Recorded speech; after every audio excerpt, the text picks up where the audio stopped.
अगर आप बवासीर से परेशान हैं, बवासीर खूनी है, बादी है, मस्से निकले हुए या हर वक्त खारिश और जलन सता रही है, तो आप अकेले नहीं हैं। हज़ारों सैकड़ों ऐसे लोग हैं जो इसी तकलीफ़ में मुब्तला हैं। लेकिन एक बात मैं आपको बताऊँ, ज़्यादातर लोग सिर्फ़ वक्ती इलाज करते हैं। मरहम, गोलियाँ, हत्ता के ऑपरेट तक करवा लेते हैं, मगर चंद माह बाद वही तकलीफ़, वही अज़ियत वापस आ जाती है। क्यों? क्योंकि बवासीर सिर्फ बाहर की बीमारी नहीं है, ये पेट की खराबी से शुरू होती है और जब तक हमारा पेट ही ठीक नहीं होगा, बवासीर कैसे जाएगी। इसीलिए हम लाए हैं अलबरनी का पाइल्स केयर कोर्स। ये एक मुकम्मल कोर्स है जो सिर्फ अलामात पर नहीं बल्कि बीमारी की जड़ पर काम करता है।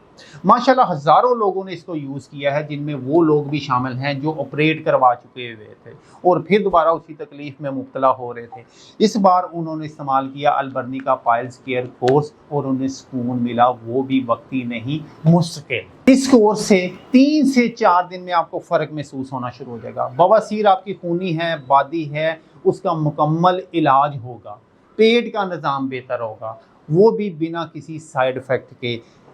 जलन, सूजन, बैठने में तकलीफ़, उसके लिए मस्सों के लिए, मस्सों को खुश्क करने के लिए ये ऑयल साथ में इस्तेमाल होगा। तो ये तीनों चीज़ें मिलकर एक पूरा कोर्स बनता है जो बवासीर का मुकम्मल इलाज है, वक्ती नहीं, मुकम्मल इलाज। अगर आप बवासीर का मुकम्मल इलाज चाहते हैं तो हमें बताएं, हम आपकी खुराक, अलामात, पुरानी रिपोर्ट्स ताकि आपको प्रॉपर गाइड किया जाए कि आपको क्या चीज़ें इस्तेमाल करनी चाहिए, क्या नहीं चीज़ें इस्तेमाल करनी चाहिए। मेरे नंबर स्क्रीन पर आ रहे होते हैं, मेरे व्हाट्सअप नंबर है, कॉल वाला नंबर है, आप किसी वक्त भी मुझसे रब्ता कर सकते हैं। अपनी कंडीशन बताएं, अपनी चीज़ें बताएं, मेरे साथ शेयर करें। इंशाल्लाह आपको वक्ती नहीं, मुस्तकिल उसका हल मिलेगा।